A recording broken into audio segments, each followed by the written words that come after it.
सोमोऽस्माकं ब्राह्मणाय राजा।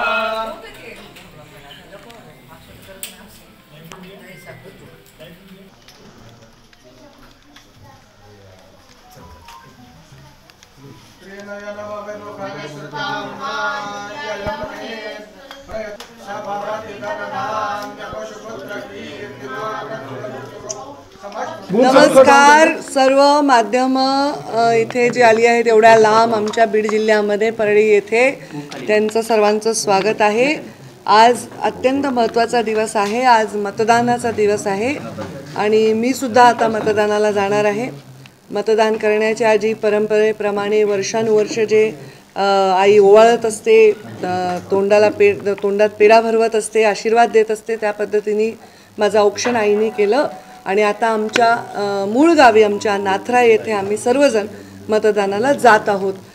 सर्वांनी मतदानाचा हक्क बजावला पाहिजे। ऊन खूप आहे, उष्णता देखील खूप आहे, परंतु सर्वांनी मतदानाचा हक्क हा बजावला पाहिजे।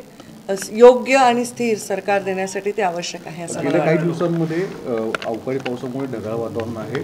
पहिल्या 2-4 फेजमध्ये महाराष्ट्रात मतदान त्या तुलनेने ढगाळ वातावरणामुळे तापमानामुळे मतदान वाढेल असं वाटतं का? आणि बीडकरांच्या मतदारांना कशा स्वरूपात तुम्ही अपील कराल, आवाहन कराल? मतदान हे जनरली उन्हाळ्याच्या काळात येतं, पण उन्हाळा वरचेवर दर 5 वर्षांनी उन्हाळा वाढत आहे, त्यामुळे नक्कीच त्याचा परिणाम वाटत असतो। पण उत्सुक नागरिक असतील मतदानासाठी तर नक्कीच ते टक्का मेंटेन करण्यामध्ये यश येतं। मला अपेक्षा आहे आणि मला विश्वास आहे की बीडची टक्केवारी मतदानाची चांगली होईल। आज शेष दिवस आहे तर 10 वर्षाचे काय भावना आहे? आता मुंडे साहेबांचं दर्शन देखील हो, मी इथून माझ्या मतदानाकडे गावाकडे जाणार आहे, पण तत्पूर्वी मी वैद्यनाथ मंदिरामध्ये दर्शन घेणार आहे, नंतर मी गोपीनाथ गडावर दर्शन घेणार आहे आणि मग मतदानाला जाणार आहे। आम्ही मुंडे साहेब असेपर्यंत नेहमी एकत्र मतदानाला जायचो, आता ते नाहीत, पण त्यांची ऊर्जा आणि त्यांचा आशीर्वाद नक्कीच आमच्यासोबत। विश्वास कसा आहे, प्रतिसाद कसा आहे? माझा विश्वास खूप चांगला आहे, कारण माझा विश्वास आहे चांगल्या गोष्टींवर, चांगल्या विचारांवर, सकारात्मकतेवर। बीड जिल्ह्याच्या विकासाची काळजी करणारे जास्त लोक या बीड जिल्ह्यात आहेत, मला असा विश्वास आहे। आणि मी राजकारण करत असताना कधीही अभद्र किंवा वाईट कधीही विचार करून राजकारण केलं नाही, कोणाविषयी कधीही जीवनामध्ये मी कुठलीही वाईट टिप्पणी केली नाही। मी विचारांचं राजकारण करते, मी विकासाचं राजकारण करते, माझ्या पाठीमागे जनता नक्की उभी आहे। धर्माच्या पलीकडे बीडकर मतदान हा विषय फार महत्त्वाचा ठरलेला यावेळेस मराठवाड्यामध्ये।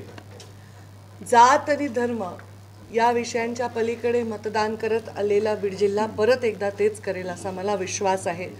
नक्कीच निवडणुकीमध्ये दरवेळी एक चॅलेंज वेगळं समोर उभं राहतं, एक अंडरकरंट असतो, विविध विषय उभे राहतात, उभे केले जातात, पण या सगळ्या विषयांची सत्यता लोकांच्या समोर आहे, ती पडताळून लोक मतदान करतील। हे कठीण निवडणूक होती, ज्या पद्धतीने सोशल मीडिया किंवा ज्या पद्धतीने प्रचार प्रसार होता, पण मला विश्वास आहे की सकारात्मकताच जिंकेल।